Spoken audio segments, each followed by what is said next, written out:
Hello everybody. So let's play the connection game. I'm going to start with one connection because I'm going to show you my process, my thought process, and how I went from one thing to the next. It started with someone giving me a seed. I'm going to branch out and I'm going to make some connections.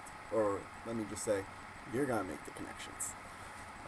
So first, a few days ago, about I think 5 days ago, Alex Jones has a radio show down in Texas, and he does a lot of fear-mongering. He's big with the 9/11 truth movement, and a lot of people in my neck of the woods know who he is.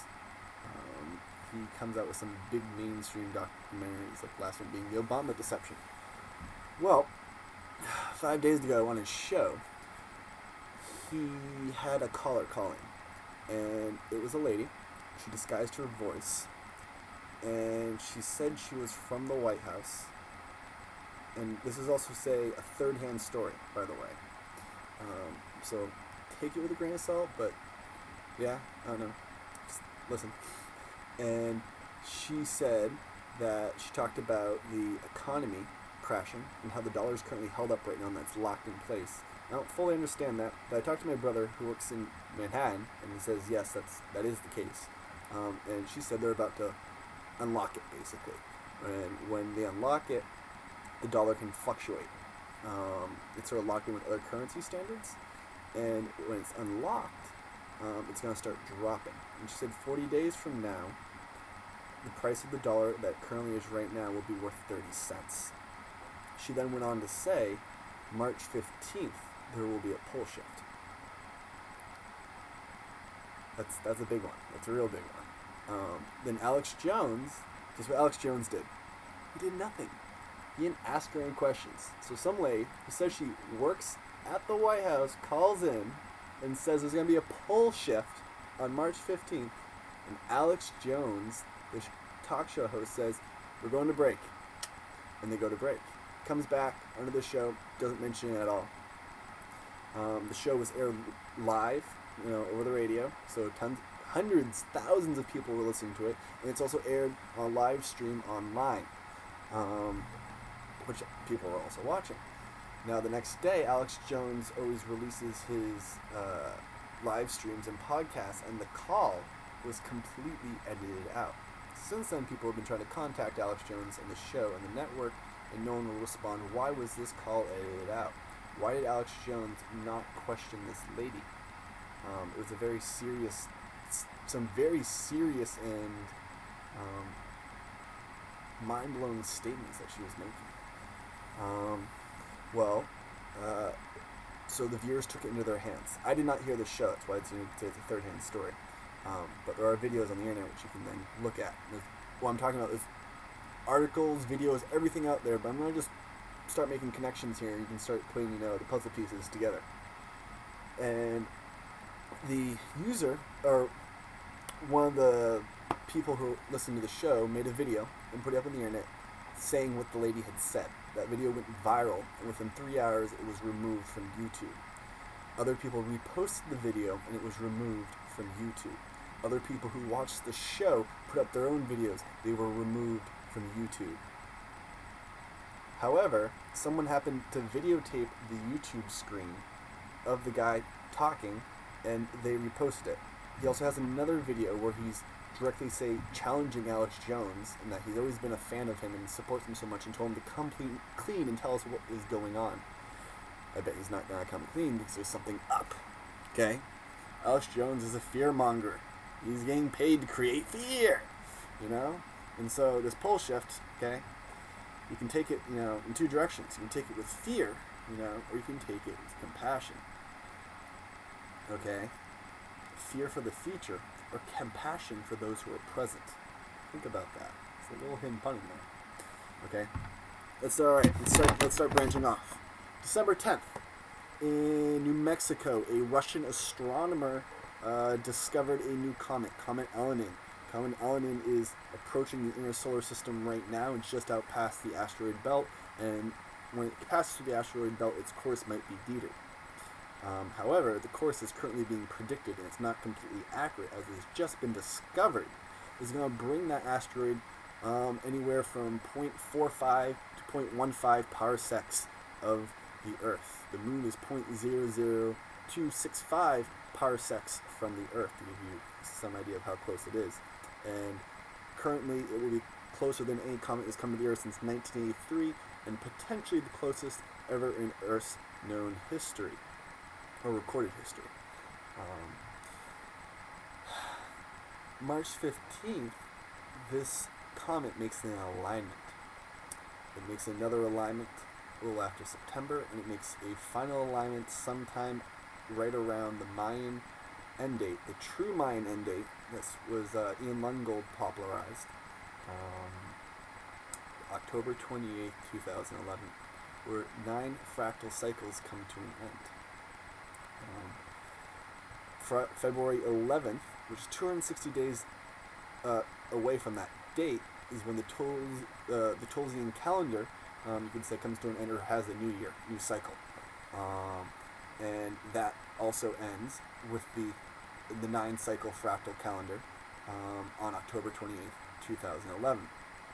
Now, little interesting note, from October 28th, 2011 to December 21st, 2012 is 420 days.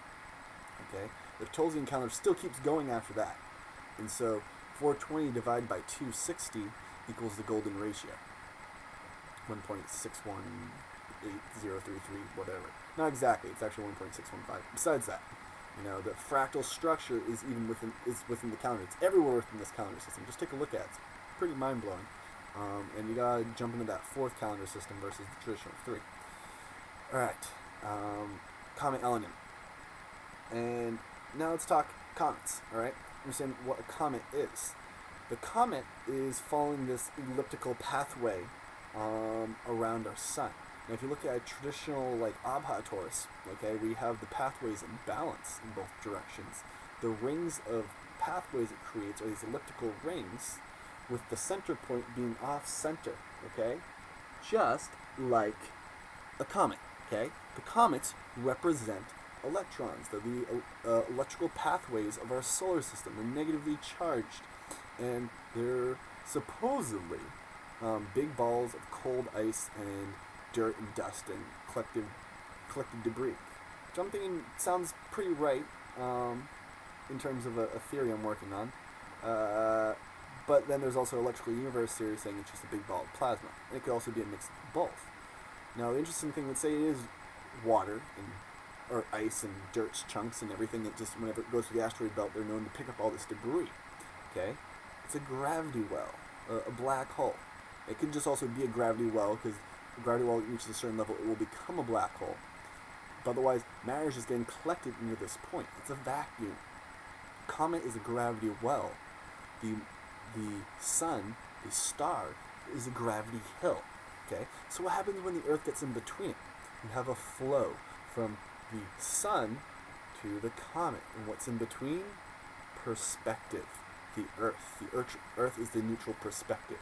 And it will be the balance point between the yin and the yang. It also depends on where the Earth is in between that spectrum, okay? But the Earth is in the dead center, the midpoint, okay? Then we won't be dictated by the external forces of yin and yang. Astrology is these external forces of our environment influencing us, how the planets influence us. But the idea with the comet and the sun, when they're on our sides like this, and the Earth is in between, these forces are so strong that they cancel out at the midpoint. And when they cancel out the midpoint, what that leaves us is with pure free will to do whatever. So someone like Alex Jones, here comes a connection, who's creating all this fear-mongering. What he's doing is he's trying to polarize us toward fear during this period of free will that's coming around the corner. Alright, another connection. Indonesia, okay? Indonesia, a little over a week ago, had the first crop circle ever, and it's just a whole bunch of concentric rings, but based around the concept of 4. It was really, the picture is the quality of 4, the number 4, which is the pyramid. And what this is saying, as the Indo-Australian plate is failing, and a lot of people are talking about how Indonesia is not synced. like on the Zeta Talk pages and other psychics, and well, there is a volcano erupting, there's a lot of potholes and sinking going on in Indonesia right now, and we'll take a look in the news, that this crop circle appeared. And what I've always considered crop circles to be is a message from Mother Earth, Gaia. She's trying to talk to us. This is how she communicates to us, and she's telling us right now is that the grid is failing here. The magnetic grid is failing. And if you do not do something to support this grid, Indonesia will sink, such as building a pyramid at that location. Okay? Gravity is a differential between centripetal and centrifugal forces, which is a slight differential. It means there's more centripetal force, we're getting pulled down.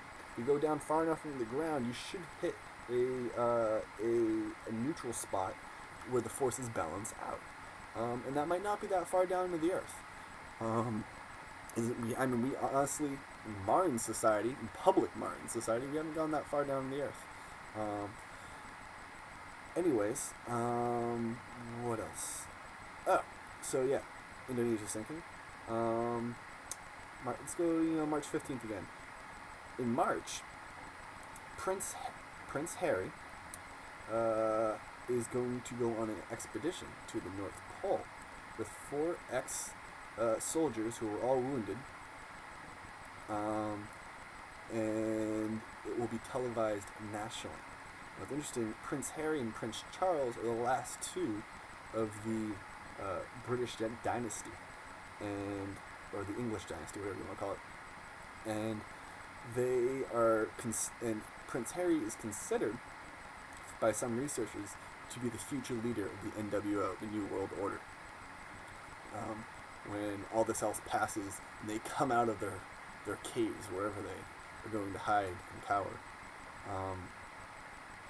that Prince Harry is the one who's going to be in charge, and that he has the last of his race's blood, whatever race that is.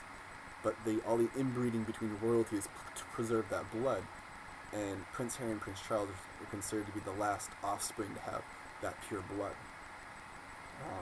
So just think about that. The prince going to the North Pole right before this big event. Sounds like one hell of a ritual to me. Alright, what other connections can we make? Birds, animals dying, okay? So if the magnetic field is failing, alright, you're getting holes opening up in the Earth's magnetic field. And you can have gamma ray bursts and cosmic rays and all this energy from outer space being able to seep in through the magnetic field that really doesn't permeate to the lower atmosphere. And you get these little bursts. And what happened to the red-winged blackbirds in Arkansas? They had internal hemorrhaging. So while they were in mid-flight, these rays hit these birds. And really, the molecular bonding in their stomachs were breaking apart, and their insides were just starting to bleed. And why some species were affected versus others is because certain species couldn't handle that energy, which is something that we also have to relate to our own being.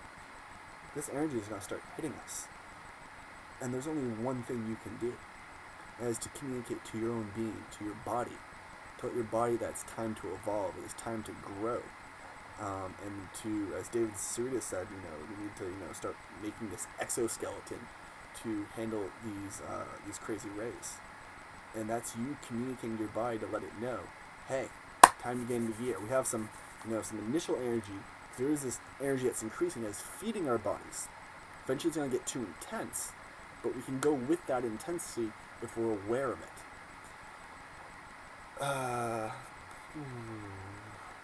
What else do we have to talk about? I gotta think of more connections. I've had crazy memory overload. I mean, in terms of our own connections, there's our own personal experience. I don't know about you guys, but I've had one hell of a ride this week. In terms of also just learning about this information. There's a girl on YouTube, Nanya, who's been doing some channeling, and what she's been saying has really, really resonated with me. And after contacting her personally, she shared with me a vision she had of Maine, where she's never been before. I'm from Maine, and basically that Maine is a radiant zone, and something I've been aware of for a while. And for all of you who are interested in my intent is to create a harmonic gridline system through the Appalachians, through the White Mounds. And to throw that thought seed out there, there are 5 mounds of particular interest on a ley line that I think we should focus on. Mount Katahdin, tallest mountain in Maine. Second mountain, Sugarloaf ski resort. Second tallest mountain in Maine. The other one, I think I might have said second. First, second, Old Speck, which is next to Sunday River, another ski resort. So these are places of consciousness. Old Speck's the 3rd tallest mountain in Maine, has the tallest alpine lake in New England on it. Mount Washington, tallest mountain in all of New England, and holds the world record for wind speed. It's also the oldest mountain range on the planet. And the 5th is Mount Kerrigan, next to Keene, New Hampshire, where a self-sustainability and organic farming movement is taking hold. And Mount Kerrigan is like the first mountain, like the first big mountain peak to the White Mounds, and it has one of the first, bald granite tops. These all basically have bald granite tops. And so, if you think about it, let's restore this ley line. I mean, it's there. The geometry's already there. It's supporting itself, but we can take advantage of it and increase it and create a radiant zone for New England.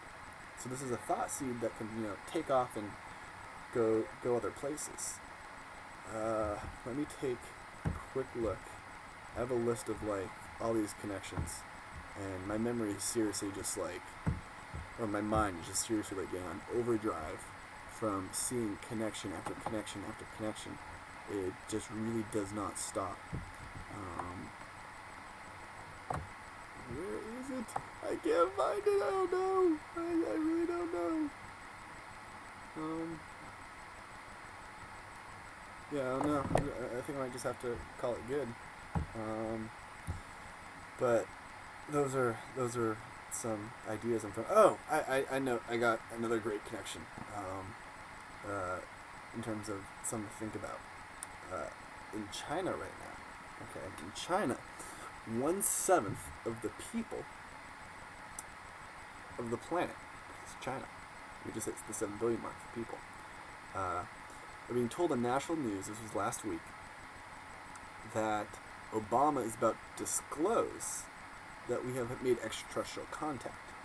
Now the interesting thing, too, is January 28th, a UFO was hovering over Jerusalem, slowly came down and then hovered over the Dome of the Rock for a little over a minute, and then boom, like at Mach 5, went straight up into the air.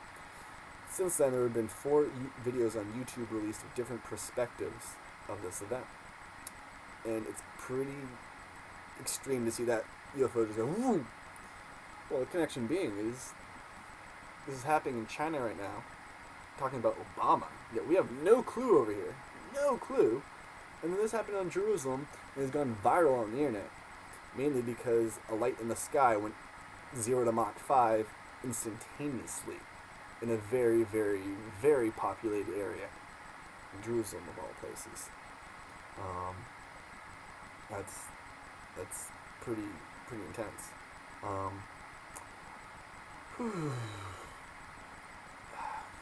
Yeah, I think I might call it good right now. Oh, but I can show you. I got some cool little toys. Alright, we have, to finish off, I have a bismuth pyramid. Okay. Pyramid made completely out of bismuth. Nothing. I mean, yeah, it's cool. But here's the beautiful little guy. Okay. So this is a triadic knot with 30 neodymium spheres. Okay. Now the neodymium spheres, if you take 10 of them, okay, and here, give you a quick example of how this works. This is a fundamental concept. Let me turn this down. Right here. You see my pyramid? Okay. I'm going to create a closed magnetic loop. The circuit's closed, okay? Now stick it on this pyramid, because it's bismuth, and you're going to be able to see it, the effect, a lot better. But we have a closed magnetic loop, and Alright, we got a self pull. And it's gonna be hard probably to see with the compass. Will it go down? I don't think it'll go down. If I had took those string of magnets apart, I could hold it in, and one side it would get pulled straight in, and the other side it would get repelled out. And because you're holding this compass up at a vertical angle, it's so hard to see. But something you should just try yourself.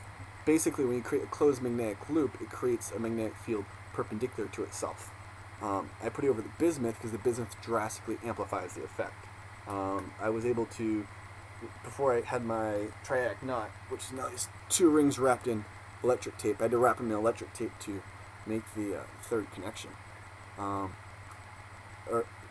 they went so I could actually make them. But these before I had them as like a string, and so it was a simple vertical compass, and so you were able to work with it much more accurately. But when you take all of these and you stick them all together, you have three fields feeding each other. And what's interesting in vortex math, there's three maps, three number maps, and each number map, if you take each oscillation within each number map and you add it to itself, it equals one of the oscillations for the other number maps. In the simplest sense, when you create a closed loop of two of these circuits, because each of these number maps have two circuits, then they create a standing wave or feeding the other type of flow. And so all three of them feed each other, and you can create a magnetic gearing system. And this cool concept to think about is iron 26.8, cobalt 27.9, and nickel 28.1, which is those are their atomic numbers then broken down into a quantum number. So 891. Well, also if you add up 26, 27, and 28 equals 81. Now, some of you that might not mean anything, but in terms of number play, those are dynamic number interactions. And so if you make three magnetic rings, because those are the three ferromagnetic materials, it's all are right next to each other in terms of the periodic table, you have three magnetic rings with a slight differential between each other. So, intuitively, I feel like that's an interesting thing to pursue. Yeah, so those are like a bunch of thought seeds and some connections and things to think about. Yeah, so take a look. For anyone who has me on Facebook, on my wall post, I wrote an article that details a lot more about the pole shift and connections. You go to sott.net, SOTT.net, and in the Fire in the Sky section, they have articles on Comet Elenin and pole shifts, and comets in general, as comets are talked about by the ancients, as the hairbringers of doom. The Hopi prophecy says that blue comet should appear in the sky, and then in October, we will certainly see it up close, really up close. Oh, here's a I forgot to mention, is when you have the flow from the sun to the comet, okay, the Earth wants to align to it if the magnetic field is weak. It will it's going to align to it. Not the rotational axis, just the magnetic pole. And if that happens, then the magnetic field will align to the sun and the comet, and the poles will be exposed to the sun, which will be the equator. And a lot of energy is going to pour into that pole, into our system. So something to think about. But again, compassion over fear. That's the true test. You gotta work on that compassion. We all gotta work on that compassion. It's the real trick right now. If you don't understand and are able to evolve and to make the realization of compassion, which we all have to do on our own, then we're going just to be doomed to repeat this cycle. Because that's what I feel, in my honest opinion, that this life experience, this current life experience about, is understanding unconditional love, which is compassion. Yeah, it's good stuff. It's really good stuff. So, pole shift, huh? Pretty crazy concept. But I think it's gonna be exciting. You gotta make it exciting. That's what life's about. If you take it too serious, you know, you're never gonna learn. So, you know, take this as a video game. And some people say, how can this be a video game?